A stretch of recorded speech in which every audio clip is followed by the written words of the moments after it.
Pero allí sentados muchos pecadores, sobran sin reflexionar, y se contonean como emperadores y nunca quieren pensar. En vez de aprenderse la ley verdadera, ponga pues muchísima atención. Pues seguimos. Gracias, Juan Luis, y gracias a Mónica, que nos ha traído pues este impasse, ¿no? Con una receta, porque nos gusta no solo promocionar una buena salud espiritual, sino también una buena salud física, una buena salud integral, ¿no? De todo. Así que además también le podemos sacar aplicaciones y Abigail lo ha hecho, ¿eh? A mí que me encanta el pan, ¿eh? Sí, y Dios es nuestro pan de vida. Pues Abigail nos escribe y dice: viendo esta delicia se entiende por qué Dios nos aconseja ser la levadura en la sociedad. Cuántas vidas quedarían más ricas y llenas del aroma de Jesús. Sí, sí, sí. Para nuestra sociedad mediterránea el pan es algo fundamental. Y supongo que un coreano seguramente le tardará más en entender esto, pero a nosotros, cuando hablamos de comida, tiene que estar el pan. Y para eso Dios también nos lo utiliza. Es el pan de vida. No puede faltar en nuestra mesa. Así con un poquito de aceite de Espíritu Santo, manjar espiritual. Y da sal, ¿eh? Dale que nos entra la hambre. Bueno, nos vamos ya a nuestra escuela de Biblia. Recordamos que estamos en directo. Os recuerdo que estoy tan bien rodeado con Pablo, con Leviel, con Esther. Estaba yo aquí utilizando el WhatsApp con Mercedes y hablando un poquito de la primera reflexión. Ella decía: "Uy, yo que creí que estaría de viaje por los otros mundos", hablando un poquito de la naturaleza. Y yo le he dicho a Mercedes por el WhatsApp: "Pues yo pienso pedirme unas alas para poder viajar". Y ella me ha contestado: "Anda, pues yo creí que apenas que entrábamos en el cielo ya nos la daban". Así que, Mercedes, qué ganas tenemos, ¿no? Y ella termina diciendo: "Ánimo, que ya nos queda poco para disfrutar". Por cierto, ¿quién ha dicho que vamos a tener alas en el cielo? Mercedes y yo nos hemos pedido unas. Bueno, aunque sea de las de piloto, nos las dan. Yo no lo veo necesario, pero bueno. Bueno, pues yo por si acaso me apunto yo a eso.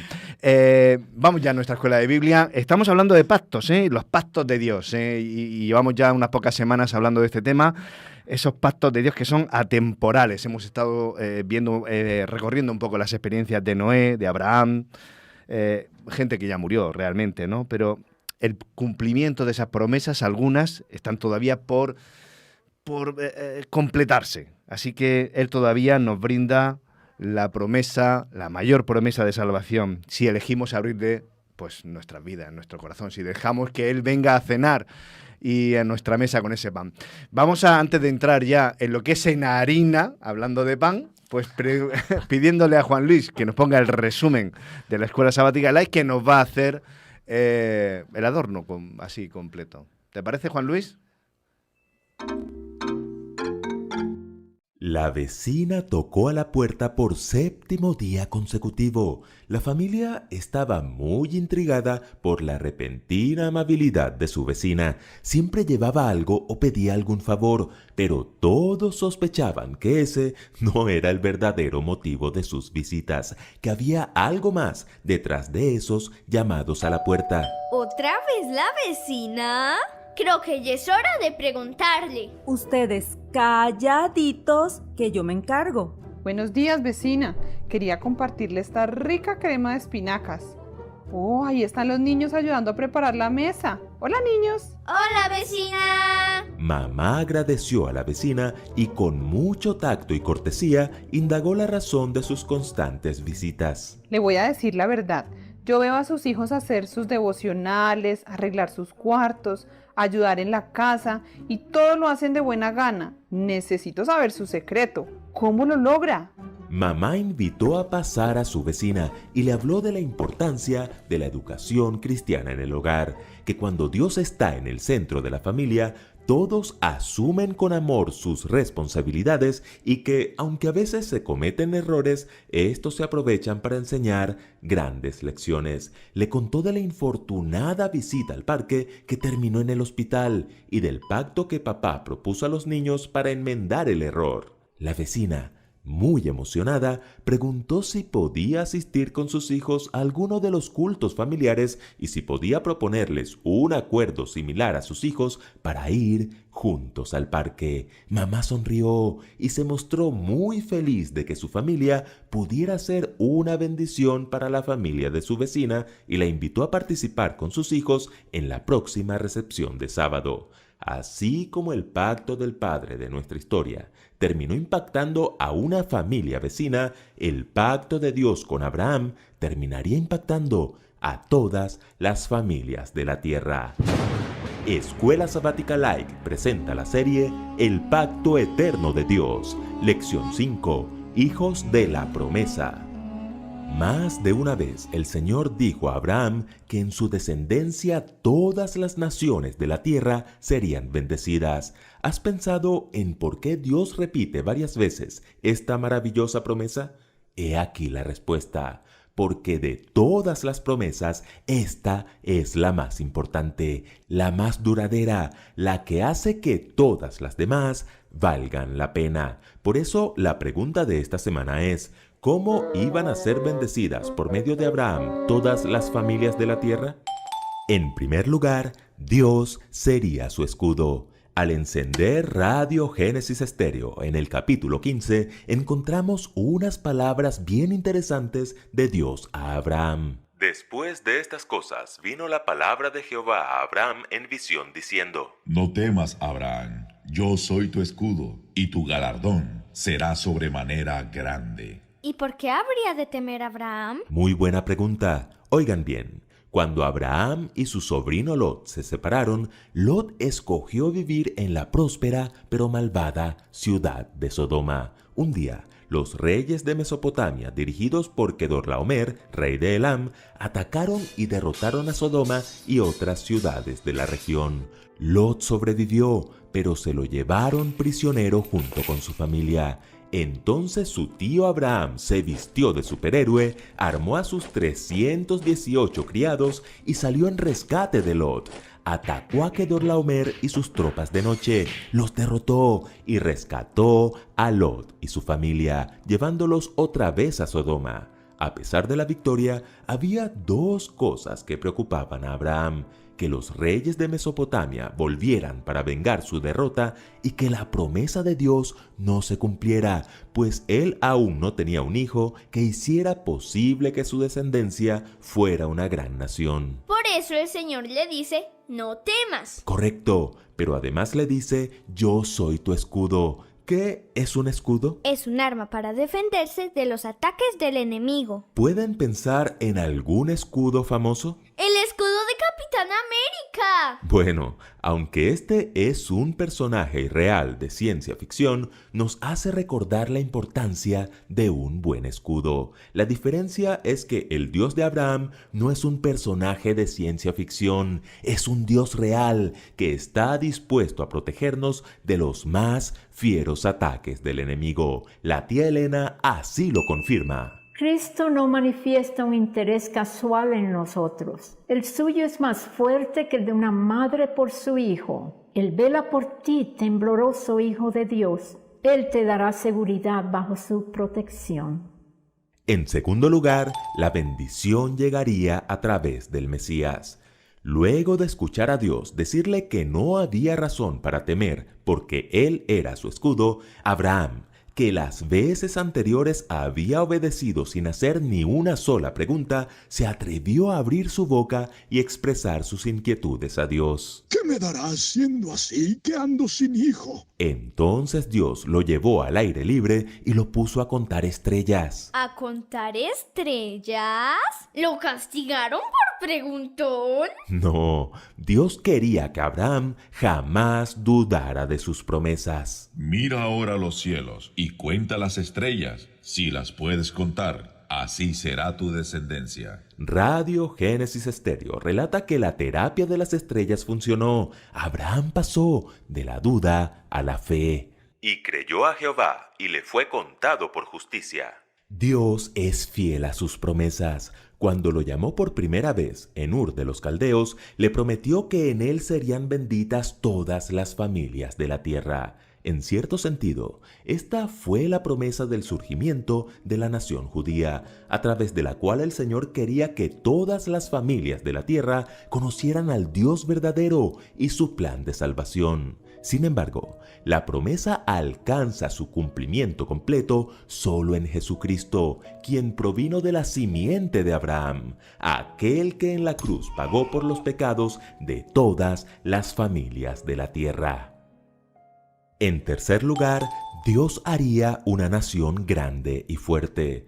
Dios no solo prometió a Abraham que en él serían benditas todas las familias de la tierra, el Señor aseguró que haría de él una nación grande y fuerte, y sabemos que Dios cumplió su promesa. Ahora, ¿por qué el Señor quiso hacer de la simiente de Abraham una nación especial? ¿Recuerdan qué quería Dios para su pueblo? Y vosotros me seréis un reino de sacerdotes y gente santa. Y andarán las naciones a tu luz y los reyes al resplandor de tu nacimiento. ¿Lo notan?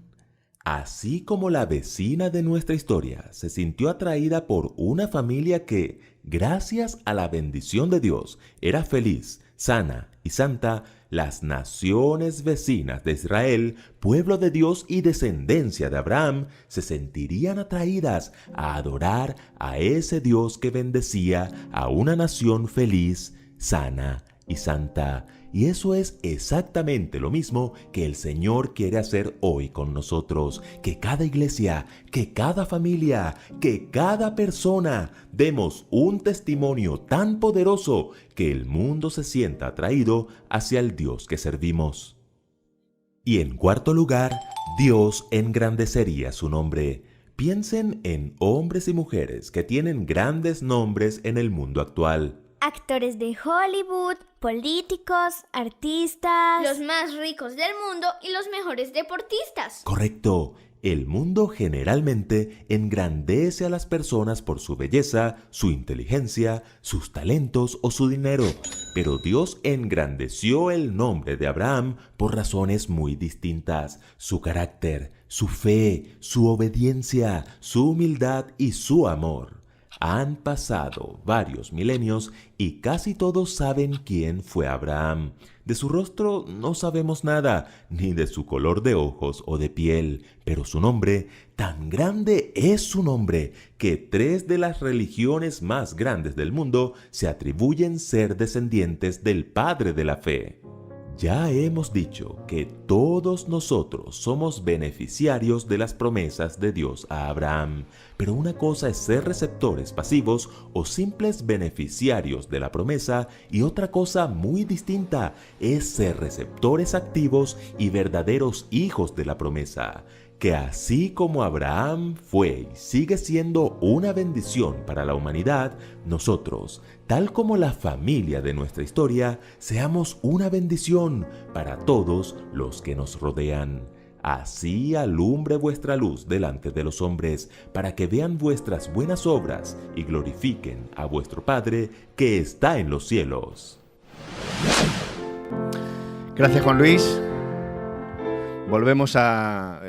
vamos a ir desgranando, ¿no? Porque esta píldora que hemos tenido en estos minutos tan concentrada, vamos a tratar de un poquito de ir desgranándola a través de pues esta media hora larga que tenemos por delante de nuestra escuela de Biblia. Pues en esta segunda parte de la experiencia de Abraham, que ya iniciamos la semana pasada, así que, ¿qué tiene que ver Abraham con nosotros? ¿Cuál fue la experiencia que tuvo, la relación que tuvo con Dios, lo que Dios un poquito le propuso y lo que he comentado? Y si tiene algo que ver con nosotros, ¿cómo lo podemos llevar a transportar a nuestras vidas? Y lanzo lo que es el versículo un poquito sobre el cual vamos a pivotar. Está en Génesis, en el primer libro de la Biblia, en Génesis capítulo 15, versículo 1 en adelante, ¿no?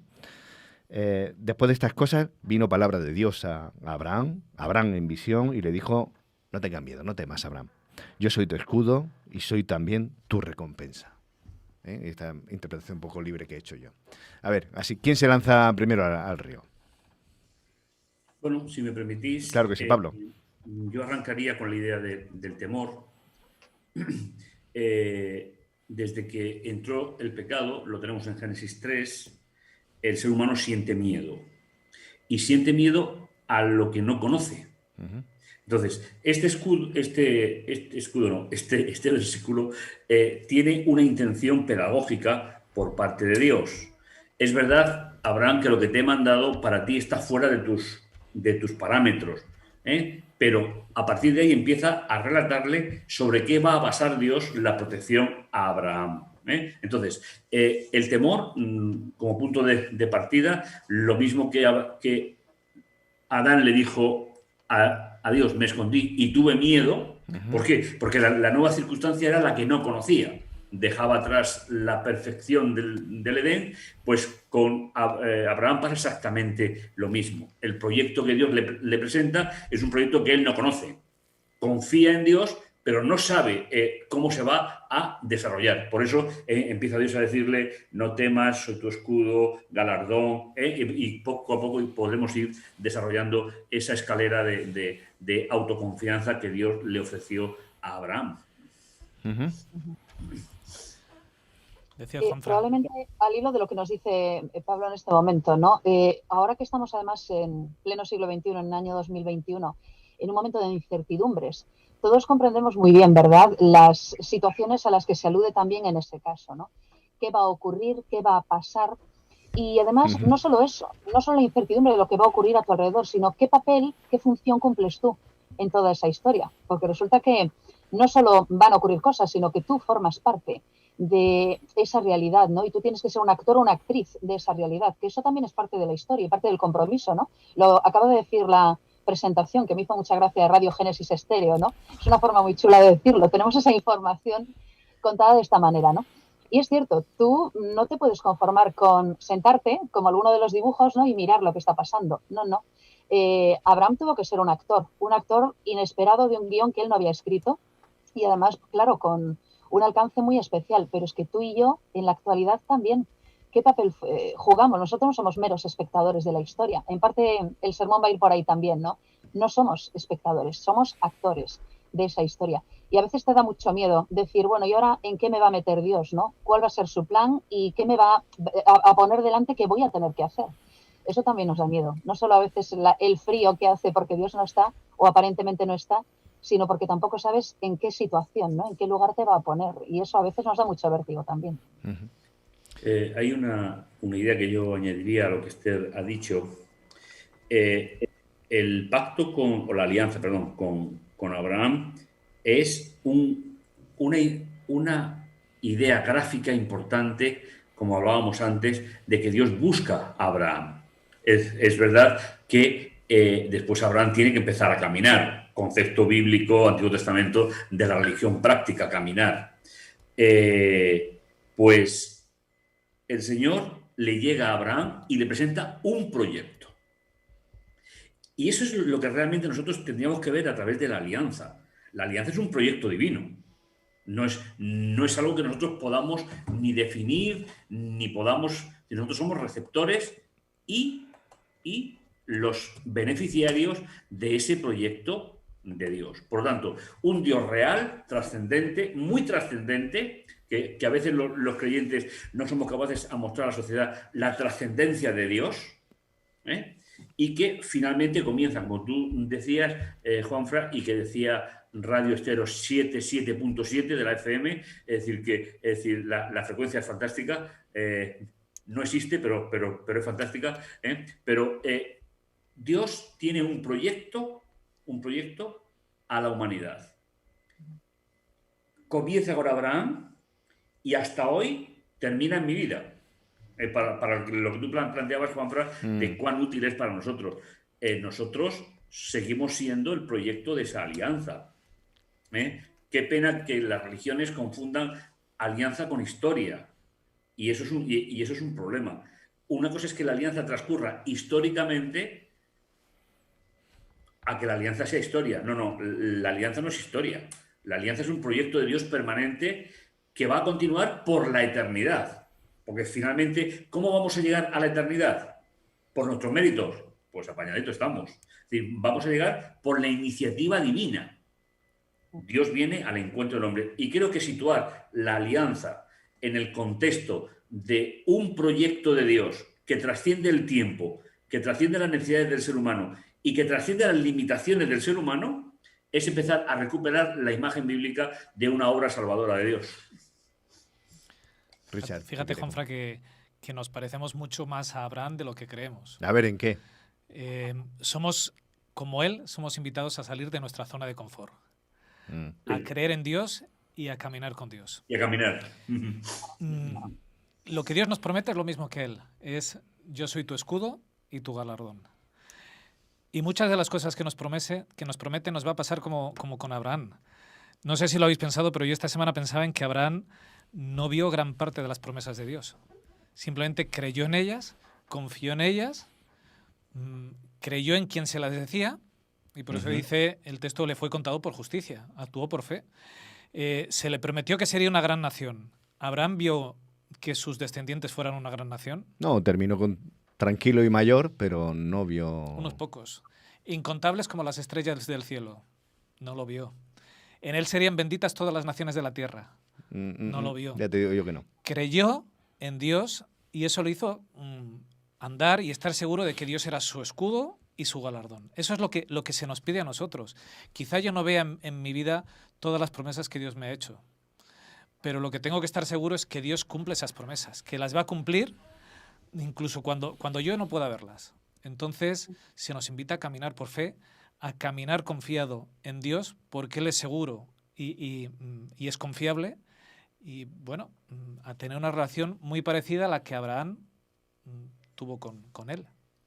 Hay una idea importante que es el Dios ratifica el proyecto a través de la profecía bíblica. El autor de la lección no ha entrado, pero a mí me parece que es importante. Por ejemplo, si cogemos a Daniel o cogemos a Juan, ellos solamente vieron una parte de ese proyecto. Tampoco, como Abraham, vieron el final del proyecto. Y nosotros, como seguidores de esa promesa, hoy podemos ver parte del proyecto, pero tampoco lo vamos a ver completo hasta que llegue el momento de la resurrección. Pero cuando llegue el momento de la resurrección, todos veremos el mismo momento. Es decir, que será el gran cumplimiento que tuvo. Es decir, yo recordaba ahora, mientras hablaba Richard, que Daniel solamente pudo ver la caída del primer imperio y el surgimiento del segundo. No vio más. Sirvió en ambas cortes, pero no vio más. El resto era sentido profético. Pues en este caso, nosotros, que creo que somos simiente de Abraham, y además Pablo lo dice perfectamente en Romanos, en Gálatas, es decir, por adopción, nosotros vamos a ver una parte de la promesa. Si pasamos al descanso, nosotros la parte final no la veremos. La buscaremos en la resurrección.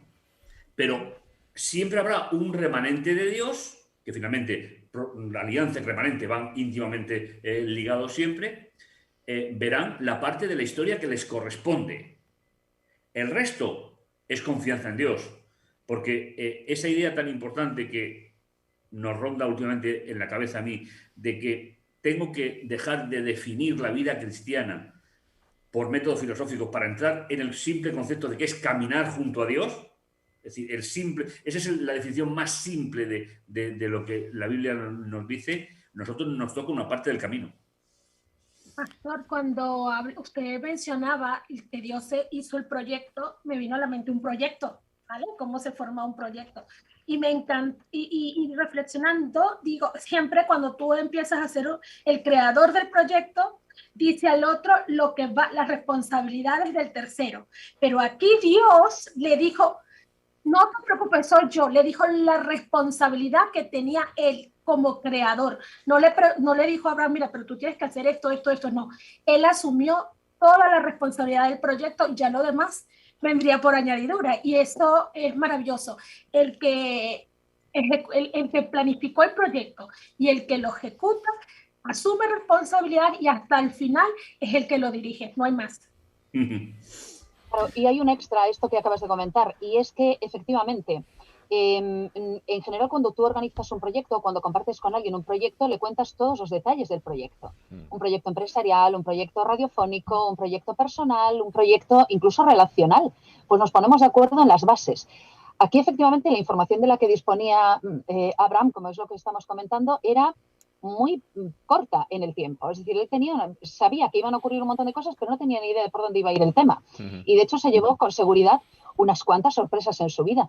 Pero es que la Biblia está llena de gente que se sorprendió porque resulta que las cosas ocurrían de una forma completamente diferente a como lo habían pensado, a como lo habían planeado, ¿no? Y me viene a la mente Job o algunos otros. el plan de Dios y el proyecto de Dios se estaba cumpliendo en ellos, pero de una forma completamente, ¿verdad?, fuera de cualquier tipo de plan que se hubiera podido hacer. A nosotros nos pasa en parte también esto. Sabemos que efectivamente van a ocurrir cosas, pero no conocemos todos los detalles, todos los puntos de ese proyecto. Y esa incertidumbre requiere efectivamente de mucha fe, de esa fe a la que aludía ahora Pablo, ¿no? La fe que tuvo Abraham. Él sabía que iban a ocurrir un montón de cosas, pero tuvo que confiar en Dios porque ni sabía cómo, ni cuándo, ni cuán efectivamente él podía ser testigo también de todo esto. Realmente tenemos muchos paralelismos, ¿verdad? Increíble, Sí, pero, con alguien como Abraham. En ese sí, pero ¿sabes? Hay un detalle que a mí me llama mucho la atención. El periodo de la promesa que nosotros vivamos tiene que ser suficiente para afianzarnos hacia el futuro. Completamente de acuerdo. Sí, completamente de acuerdo. ¿Por qué? Porque el Señor nos da suficientes elementos. ¿Para qué? Para decir, a ver, ¿qué parte de la alianza es la que yo estoy viviendo? Justamente en la previa a la venida de Jesús, ya, por nuestro tiempo. Estaba anunciado por la promesa de que Jesús volvería por segunda vez, forma parte de la alianza. Por eso decíamos en un capítulo anterior que no deberíamos de hablar de varias alianzas como se suele hacer en la teología. La teología habla de varias alianzas. Y sin embargo, yo pienso personalmente que es un error. Alianza es una. Es cierto que tiene una proyección histórica, eso es verdad. Y que el ser humano va entrando en esa alianza según la época que le toca vivir. Hace unos días leía la historia de Esther, la reina Esther. Fue muy valiente, formó parte de esa alianza de Dios sin ninguna duda, salvó al pueblo de Israel del exterminio y preparó la venida del Mesías. Es decir, ella vivió esa parte. A mí me parece una heroína increíble, es decir, desde el punto de vista bíblico, ¿no? Y nosotros, aunque llegaremos más adelante, nosotros vivimos una parte de esa alianza.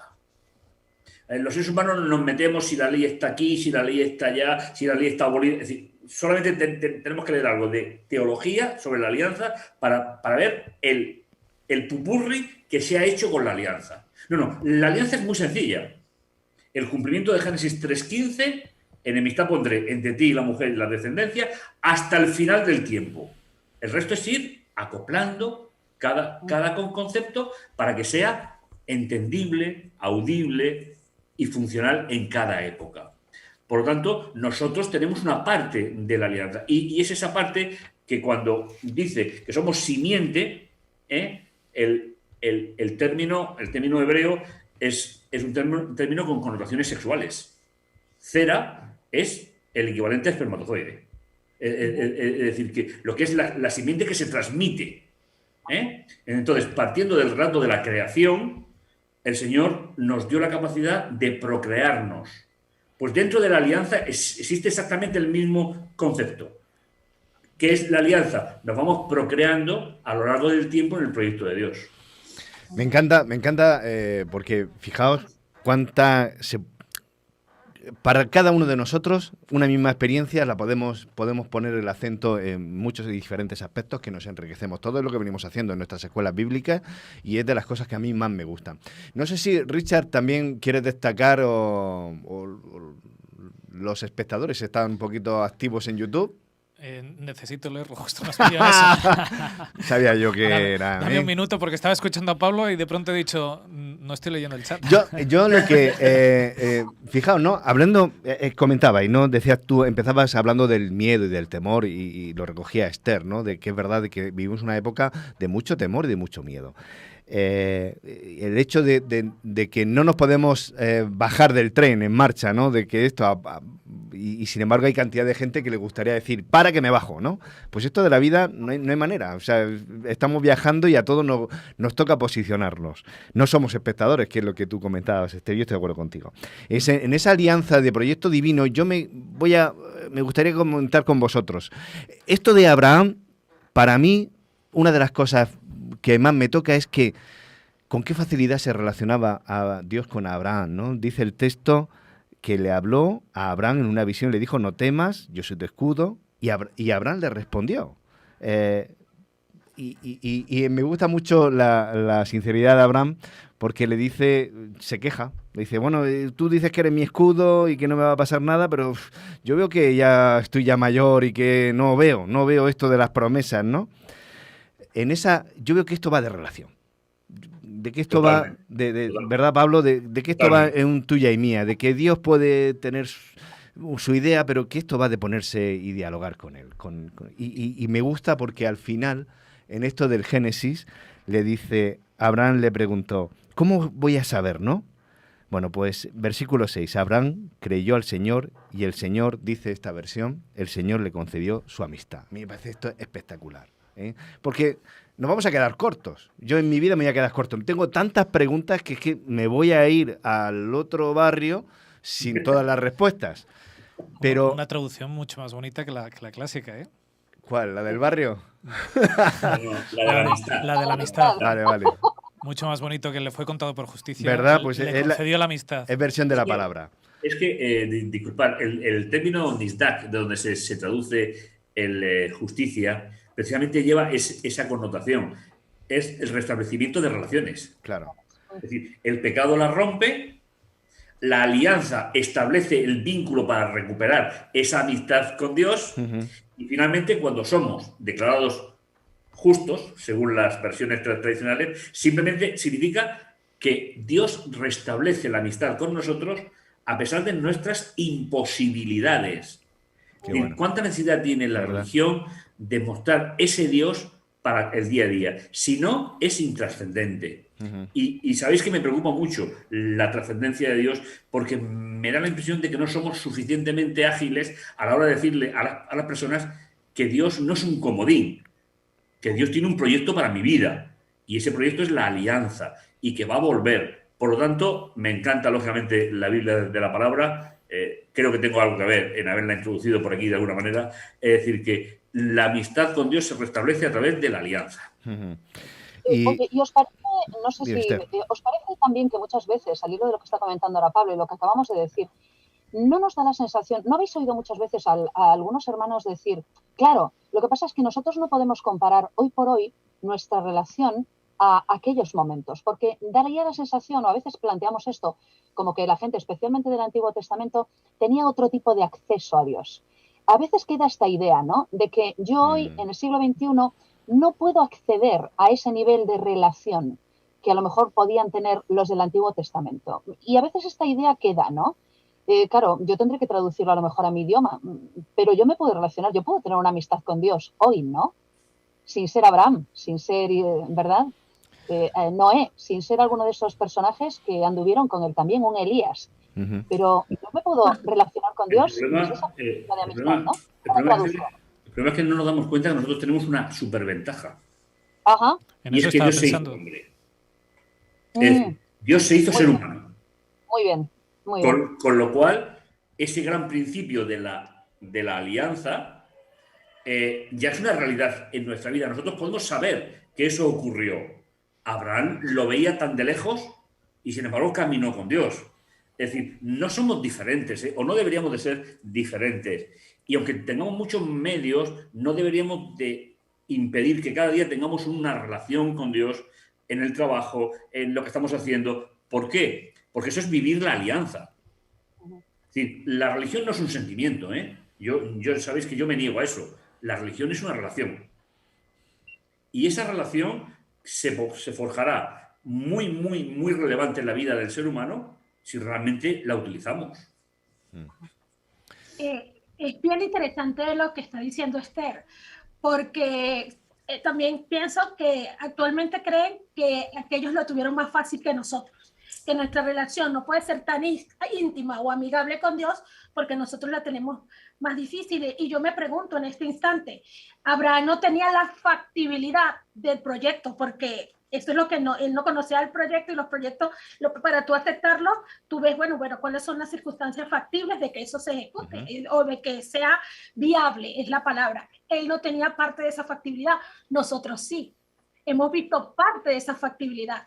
Y si él, a través de Abraham, la alianza se ejecuta y nos bendice a nosotros, obviamente que sí podemos tener una relación bien cercana con Dios, y la decisión está en cada uno de nosotros, de creer en eso.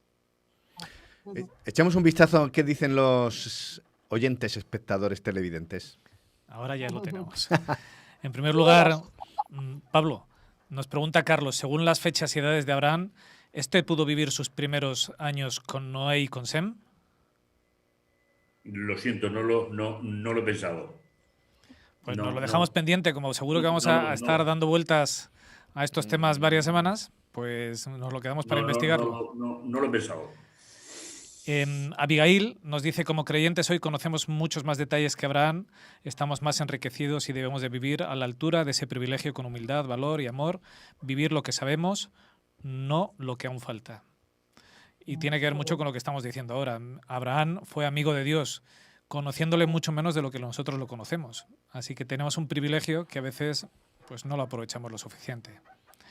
Y Jorge... Perdona, Richard. No, dale. Hay una idea que la comentábamos en episodios anteriores. Abraham era politeísta. Abraham había sacrificado niños o había visto sacrificar niños. Es decir, eso es más fácil de aceptar un Dios que no es visible, que no se fabrica con la mano del ser humano. Es más fácil que creer en un Dios hecho ser humano que forma nuestra base de nuestra alianza o de la alianza. Es decir, yo no creo que sea ni más fácil ni más difícil en ningún momento. Será la calidad de la relación la que establezca la dificultad para el ser humano. Dios sabe, es decir, el tiempo de Dios es un tiempo que yo no puedo variar, que yo no puedo modificar.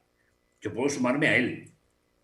Y entonces ese tiempo de Dios forma parte de mi vida. Pero yo no creo que Abraham lo tuviese para nada más fácil que nosotros, ni nosotros más fácil que él, para nada. Entonces, lo que tenemos que ser es humildes y decir, mira, ¿a mí qué me toca vivir de la alianza? ¿El periodo accesible de mi vida? Bueno, pues voy a intentar que Dios sea trascendente en mi vida y caminar con él. Para mí esa es la clave. Es decir, no son los aspectos teológicos ni legales de la Biblia, no, son relacionales. Y cuando yo camino junto a Dios, la alianza para mí es muy palpable, es muy real. Difícil, pues como todos los seres humanos de todas las épocas. Es decir, los discípulos tuvieron que aceptar que Jesús había resucitado. ¿Os imagináis el trauma psicológico que eso suponía? Pues al final, ¿qué es que se convierten? En verdaderos predicadores de la resurrección, porque ese es el mensaje de todas las epístolas. Nosotros, que Jesús vuelve. Es tan impensable como la resurrección, y es tan impensable como que Dios abortara el sacrificio de Isaac. Es decir, que creo que tenemos que verlo como un hilo conductor a lo largo de la historia que nos permite ver que Dios pues tiene su proyecto, y repito, trascendencia, amistad, restablecer relaciones puras, relaciones a niveles altos. Creo que la religión necesita muchísimo eso. Seguimos hablando de teología, seguimos hablando de aspectos legales, que si la ley, que si esto, lo otro. Si todo eso es necesario, si la semana que viene entraremos parte ya de esa situación de la alianza. Pero todo eso tiene el lugar que tiene si la relación está establecida. Y eso no es un sentimiento, Eso no es un sentimiento, eso es un compromiso. Richard, ¿algún mensaje más a destacar? Pues hay muchos, pero solo lanzo uno más y avanzamos. De Jorge, dice Hebreos 11:13, ejemplifica lo que es entrar en el plan de Dios. Abraham, Isaac, Jacob, Moisés no vieron el cumplimiento, pero lo dieron por sentado y caminaron cada día con Dios, renovando su confianza en las promesas de Dios y murieron en esa fe. Así hoy debemos de actuar nosotros, que tenemos muchas más pruebas visibles que ellos. Yo, preparando un poquito, ayer echándole un vistazo a la temática, no terminaba de ver, digo, bueno, ¿qué tiene que ver Abraham conmigo? ¿No? Vale, un hombre que vivió pues en el desierto, que tuvo su experiencia con Dios, y digo, bueno, pues vale, enhorabuena Abraham, pero yo no termino de verme yo ahí contigo. Tiene que ser el apóstol Pablo. Pues yo espero verme algún día con él. Sí, no. Tiene que ser, sí, ya te digo yo que era una cuestión mía, ¿no? Y es el apóstol Pablo el que me coge de la cara y me dice, espérate, que no estás bien mirando al sitio adecuado. Cuando yo leo Gálatas 3:29, y estamos ya en el Nuevo Testamento, porque claro, los cristianos de hoy lo vemos tan lejos y nos quedamos con soy cristiano porque para mí la referencia es Cristo, es Jesús, ¿no? Y se me llena la boca hablando de Jesús. Y parece que solo existe eso. Y Pablo dice, anda, mira un poquito más allá, hombre, abre un poco el prisma. Gálatas 3:29 me da así un bofetón, me dice Pablo, si vosotros sois de Cristo, si tanto se te llena, Juanfra, la boca hablando de Jesús, del Mesías, ciertamente linaje de Abraham eres. Claro. Ciertamente el linaje de Abraham sois. Y yo me quedo así con los ojos, digo, ¿ah, sí? Sí, porque dice Pablo, y herederos, eres heredero según la promesa. Y entonces digo, anda, pues no me había fijado.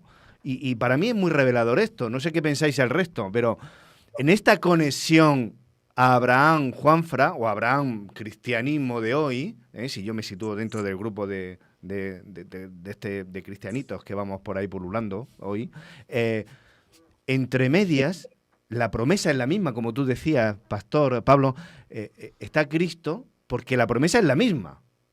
Y esa promesa, que digo, bueno, ¿y esto de qué va? Pues va de que la promesa, como tú decías, Richard, y recojo lo que tú aportabas hace un rato, es que la promesa es la misma y la promesa está por culminarse, ¿no? Pablo, no sé si te he entendido bien antes. Es decir, estamos hablando de que la alianza es la misma. Sí, mira, es que tú has empleado un término que, si me permites, por favor, voy simplemente a matizar. Si hay que arreglar algo, cuando terminemos el programa ya lo arreglamos, ¿vale? Es decir, lánzate. Vamos, hay un error fundamental en llamar Antiguo Testamento y Nuevo Testamento a dos partes de la Biblia. Eso es un error medieval. No lo encontraréis nunca en el texto bíblico. ¿Por qué? Porque el testamento bíblico es un plan de salvación, no es un escrito. Entonces, la primera alianza muestra la pedagogía de la salvación a través del santuario terrenal. Y la nueva alianza muestra la pedagogía de la salvación a través del santuario celestial. Eso es lo que la Biblia llama Antiguo Testamento y Nuevo Testamento, no al texto bíblico. Claro, decir esto después de tantos siglos, es decir, porque los teólogos se están peleando entre Antiguo Testamento y Nuevo Testamento con relación al texto. Pero no, es la Biblia que se escribe antes de Jesús y la Biblia que se escribe después de Jesús. Pero la alianza es exactamente la misma. Es decir, el apóstol Pablo en Hebreos 9 dice que el santuario israelita es una parábola del celestial. El término es en Hebreos 9:9, cuando se traduce por símbolo, originalmente es una parábola.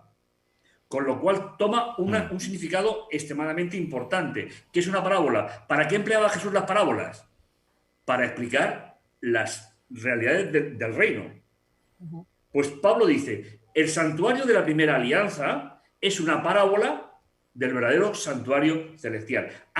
Por ahí es por donde se mueve la alianza bíblica. El resto, disculpadme, es teología medieval y concepciones que no se ajustan al texto bíblico. Entonces, los que estaban antes de Jesús vivieron la parábola que marcaba una realidad celestial. Pero el plan de salvación sigue siendo el mismo. Si Jesús no viene, los de la primera alianza no serían salvos. No serían salvos. Nadie resucitaría. Con lo cual yo creo que en nuestro medio, que somos el pueblo que tiene el mismo sistema religioso, el único en la época de Jesús, sinagoga y templo, somos los únicos, deberíamos de rescatar una idea fantástica. Estamos viviendo en el cumplimiento real de la promesa a Abraham. ¿En qué sentido? En el sentido del plan de salvación, que es lo que yo no puedo hacer. Yo tengo que confiar en Dios. Por lo tanto, a mí me gustaría rescatar el tema del libro de Hebreos. No sé si el autor lo va a tratar en algún momento, y si no, ya lo meteré yo como pueda. Es decir, porque finalmente es importantísimo. Nosotros vivimos en la realidad absoluta del plan de salvación, pero Abraham lo veía de lejos. Es decir, lo dice Pablo en Hebreos 11. ¿Por qué? Porque Abraham veía a un Salvador, pero para nosotros el Salvador ya es historia. Con lo cual, ¿de qué estamos hablando? De relación personal con Dios para vivir una experiencia a través de la alianza. Por eso necesitaba fe Abraham, necesitamos fe nosotros. Claro. Conectamos. Fíjate, Juanfra, que ha sacado Gálatas 3:29, ¿vale? Y cuando hemos visto la escuela sática laic, la enfocaban que Dios iba a engrandecer el nombre de Abraham, pues porque sería el padre de la fe, por la confianza. Es verdad que eso es así, pero yo creo que hay algo más por lo que Abraham es grande. Y yo creo que es a lo que se refiere aquí Pablo, y es por Cristo. Si somos herederos de Abraham, hijos de Abraham en la promesa, para llegar a ser lo que somos, que es esa parte de la promesa de Dios, que es Cristo hecho hombre que vino a salvarnos. ¿Os imagináis qué sería del nombre de Abraham si Cristo no hubiese muerto en la cruz y no hubiese venido? Nada. Claro. Lo que hemos dicho. Absolutamente nada. Es que la promesa es Cristo. Y cogiendo este pensamiento, hay una promesa implícita en todo esto, y es que Dios nos promete a nosotros también que nuestro nombre será grande. Yo lo pensaba esta semana.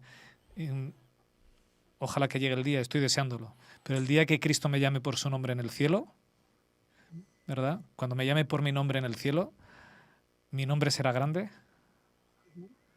Pensadlo con vosotros, en vuestras vidas. Será maravilloso que Dios os llame por vuestro nombre y que deis, no solo de oídas, sabía que conocías mi nombre, sino que me llamas, te puedo abrazar. Nuestro nombre será grande gracias a su promesa. Además, Richard, que se comenta en la lección, el nombre en el mundo semita es la síntesis de la personalidad.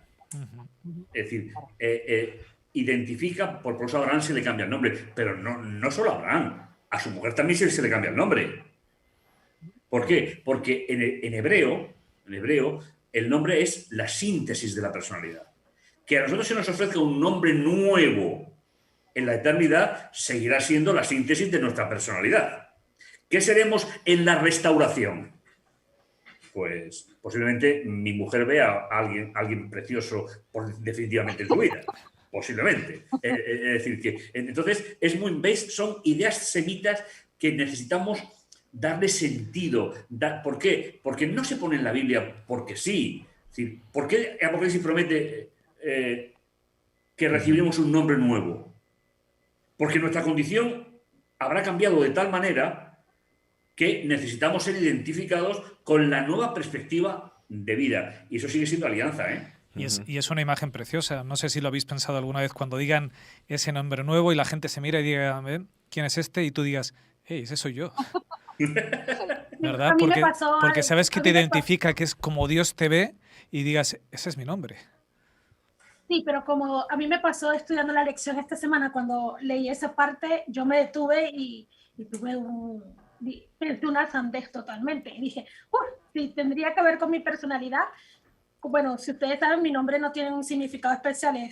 Lo juntaron, no se traduce nada y no significa nada. Pero yo misma me puse mis propios nombres de cómo soy y me dije, gracias a Dios, Él me lo va a cambiar. Porque si no, creo que no tuviera un buen significado. Hablando un poquito de esto de ser famoso, de engrandecer, a mí me gusta mucho como la Biblia en 2 capítulos te deja la idea más o menos clara.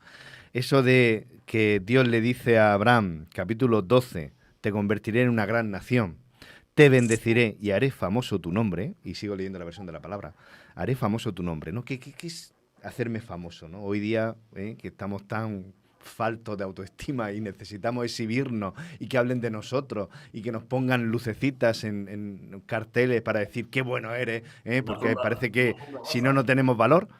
Fran, muchos likes. Muchos likes. Suscríbete y dale al like, a la campanita.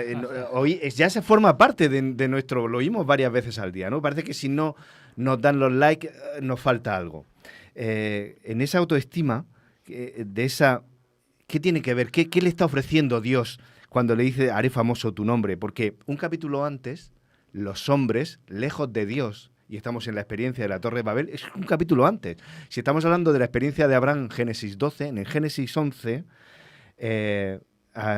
dicen los hombres, vamos a edificar una ciudad y una torre que llega hasta el cielo para hacernos famosos. No tiene nada que ver, ¿no? Este ser famoso de Génesis 11 con voy a hacerte famoso con la propuesta que dio. Sin embargo, lo utilizamos y hoy nos perdemos en este concepto. Pues una es la fama del mundo, ¿verdad? Que tantos ansían, Y otro tiene... Queréis la fama, pero la fama cuesta. Fíjate, Juanfran, has mencionado algo que es muy importante. ¿Por qué dicen en la Torre de Babel nos haremos famosos? Porque la Torre de Babel se construía porque si había un diluvio de nuevo, no serían destruidos. Sí. Y entonces pasarían a la historia.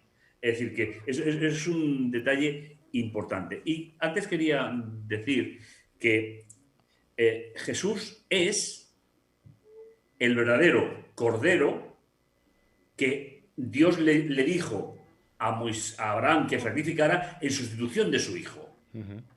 Esa imagen dentro de la alianza es muy importante. Es decir, cuando va a sacrificar a su hijo, llega hasta donde la religión de Abraham, la religión pagana, le llevaba, hasta el altar. Hasta ahí no hay ninguna diferencia con lo que Abraham creía, ninguna.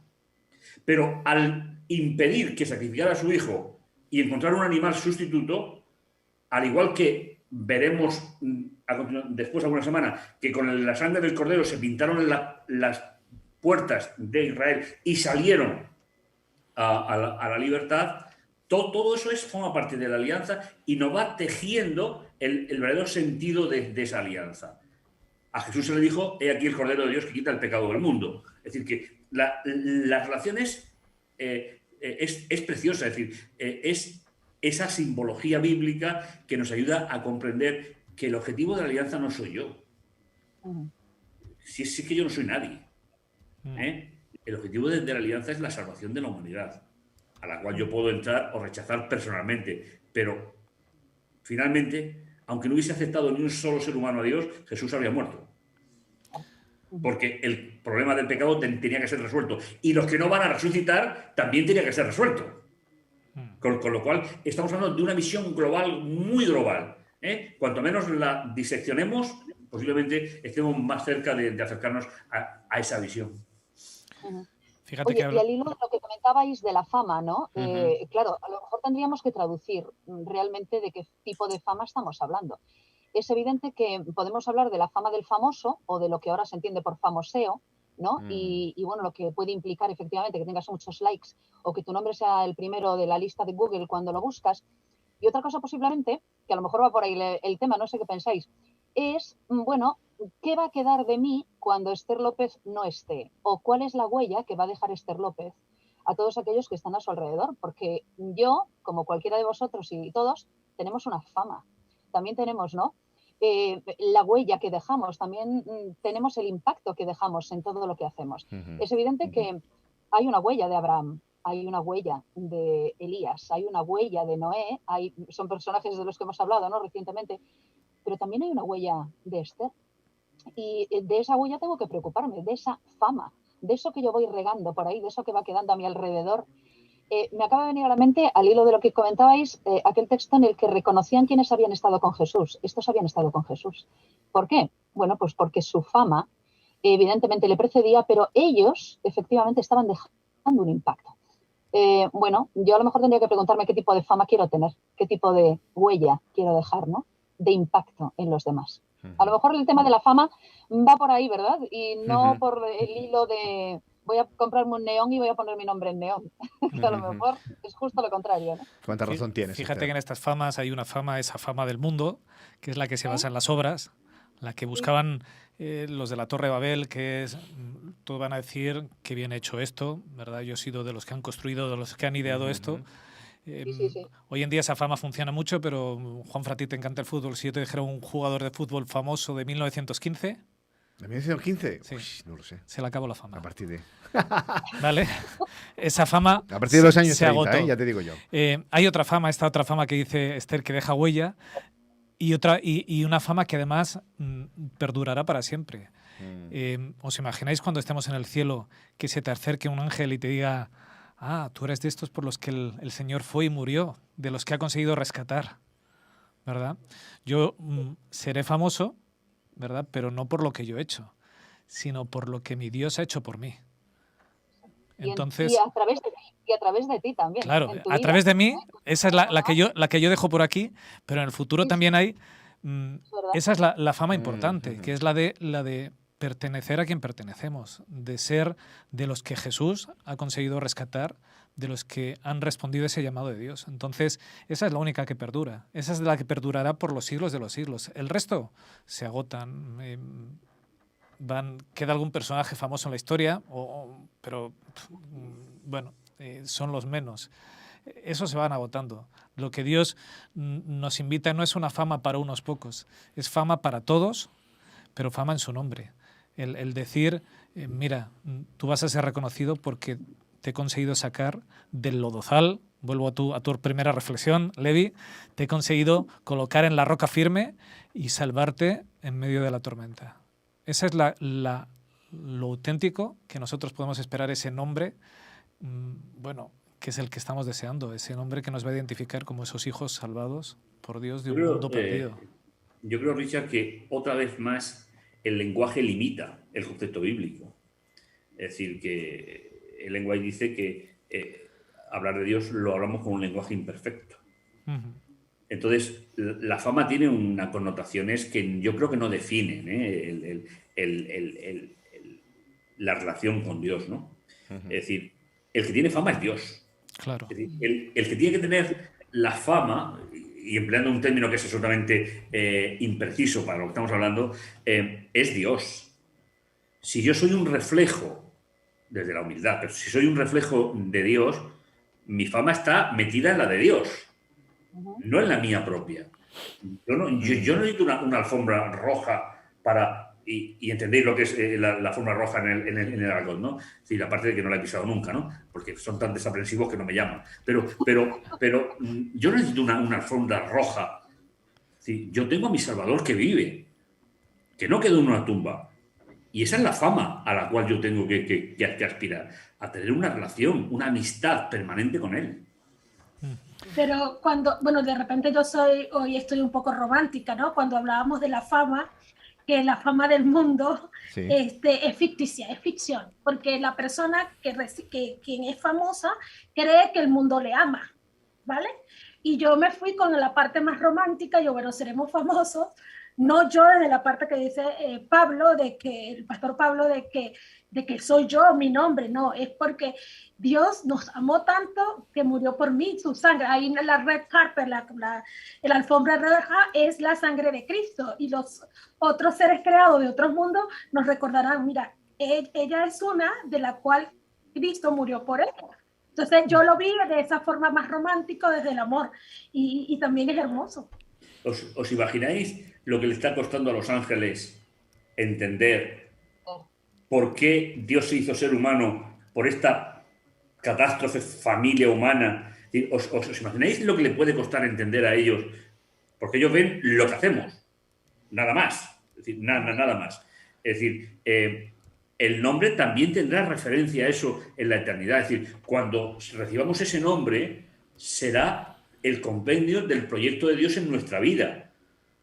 Y los ángeles, cuando nos llamen, o cuando nos crucemos por ahí, cuidado con lo que vais a llevar alas, no vaya a ser que forméis mucho aire y nos descuarticemos los demás. Pero ¿os imagináis que cuando los ángeles reciban el sonido de nuestro nombre, la impresión que estarán recibiendo? Porque ese nombre lo va a poner Dios, no lo vamos a poner nosotros. Lo mismo que Abraham y su mujer. Fue Dios el que le cambió el nombre. Con lo cual, estamos hablando de un plan que va a llegar a su culminación. Y nuestra personalidad será el proyecto inacabado aquí, pero acabado por Dios para toda esa eternidad. Y ahí es donde entra totalmente el papel de la alianza. Fíjate, Pablo, que no tiene que ver con esta escuela tenemos sabática. Que ir ya terminando, sí, pero en esto que estás diciendo, a veces pensamos que el cielo nos mira como diciendo, fíjate, esta piltrafa, cómo van a estar luego entre nosotros. Yo creo que Dios en su sabiduría, cuando rescata a Enoc, a Moisés, a Elías, a esas primicias que se llevó Jesús, no solo sirven de promesa para nosotros, sino para que el cielo esté seguro de lo que podemos llegar a ser allí, de cómo la transformación de Dios hecha en esos corazones de gente que han sido pecadores pueden hacer ciudadanos perfectos para el cielo. Entonces, Bueno, yo creo que no nos miran tal y como nosotros creemos que nos miran, sino que nos ven sabiendo lo que Jesús es capaz de hacer en nosotros. Y nosotros vamos a llegar a la eternidad por amar profundamente a Dios. O más bien porque Él nos amó. Porque Él nos amó. No, pero el texto dice él nos amó primero. Significa que Él nos amó, pero nosotros lo tenemos que amar. Sí. Si no le amamos, nos quedamos aquí. Lo que pasa es que nuestro amor, tengo la sensación... Fran, el amor tiene que, en este caso, tiene que ser recíproco. Sí. Él nos amó. Lo que si pasa... me amáis, y Dios lo dijo, si me amáis, sí. guarda mis mandamientos. O sea, si realmente lo amo. Hay una reciprocidad del amor. Sí, tenéis toda la razón. Nuestro amor no es tan puro, tan sincero como el suyo, pero necesitamos amarle. Por eso Dios nos conoce y dice, vale, me amas en la medida que tú sabes amar, con eso me basta. Exactamente, se conforma con lo que somos capaces. Sí. Con lo que somos capaces de hacer. Claro que sí, porque tenemos un trastorno en general en nuestra época, y es el trastorno del ego. Pues no trastornes el programa que hay que de acabar. Narcisista, y eso se va a quedar aquí, y es lo que no tienen los ángeles, no tienen ego. No se ven ellos así dañados por tener que aparentar y por tener que reforzar su poca autoestima. Lo vamos a dejar aquí. No sé si queréis destacar algo más, poner alguna guinda. Vamos a seguir ahondando en esta experiencia de Abraham. Yo echo de menos la experiencia de Sara, ¿eh? Yo creo que Abraham no se concibe sin tener al lado a su compañera en todo lo que le pasó. Su compañera de viaje, de experiencia, de cumplimiento de la promesa, de cómo a veces queremos forzar las cosas de Dios haciendo a veces, voy a ayudarte, Dios, a cumplir lo tuyo, ¿no? Cuando Dios dice, anda, déjame que... Bueno, ese término a veces no es a veces, es casi siempre. O sea, no es a veces. Es que yo supongo que lo sabéis, pero los viernes por la noche a las 8, en esta misma frecuencia de YouTube, estamos haciendo una serie sobre las heroínas de la fe, de la mujer. Y si miramos los textos con detenimiento, no es el concepto patriarcal pagano el que se le aplica en la Biblia, ¿eh? Es decir, ellas tienen, es verdad que viven bajo una estructura patriarcal, eso es cierto, pero ellas tienen una función determinada, que es su relación personal con Dios, la que a veces no resaltamos lo suficiente. Y creo que no hacemos justicia a la historia. Por ejemplo, en el que tuvimos ayer, a la madre de Juan el Bautista, una de las cosas que aportamos fue, ¿os diste cuenta que la primera persona de la humanidad que reconoció a Jesús como hijo de Dios fue ella? Claro. La primera. Así es. Entonces, no parece resaltable el hecho de que sea ella y no un famoso de la sinagoga o del Sanedrín. No, fue ella que reconoció ante María, la madre de Jesús, quién era quien llevaba en su vientre. Y además sirvió para reforzar la confianza de María, con lo cual es una heroína de fe espectacular. A veces no le hacemos justicia, porque nos metemos en el sistema patriarcal, pero no nos damos cuenta que Dios trabaja a nivel individual. Es decir, Dios no trabaja con la familia, pero la relación con Él siempre es individual. Y las grandes heroínas de la fe tuvieron relaciones personales estables con Dios, de forma individual. Pablo, qué bueno eres, ¿eh? Has aprovechado la cuña para decirnos que no solo de la Iglesia en Casa vive este canal, sino que además se refuerza con una... Fran, llevo muchas horas contigo aprendiendo de eso, ¿eh? No, soy aquí el advenedizo yo. Ya aprovechamos y os recordamos que todos los días Pablo cuelga una reflexión diaria que la tenéis disponible. Y no solo para hacer un seguimiento diario, sino que tenéis todas colgadas en las listas de reproducción. O sea que si queréis tener momentos, yo creo que hay... Ya llevamos 18 heroínas de la fe, ¿eh? Fíjate si todavía podemos y tenemos ganas y hay para aprender. Bueno, luego me pasáis el cheque por la publicidad, ¿eh? Perfectamente. El doble de lo que cobras normalmente. Sí, por supuesto. Soy yo el beneficiado por este rato, me voy muy nutrido y os doy las gracias a todos los que estáis al otro lado con vuestros comentarios. Vamos a hacer un punto y aparte aquí. Seguiremos la semana próxima ahondando en esta experiencia, en esta serie de lecciones sobre el pacto y la alianza que Dios ha hecho con hombres y vamos a pasar a otro segmento. Juan Luis, música y historia de los niños y enseguida, Esther, estamos contigo con el sermón. Ahí está.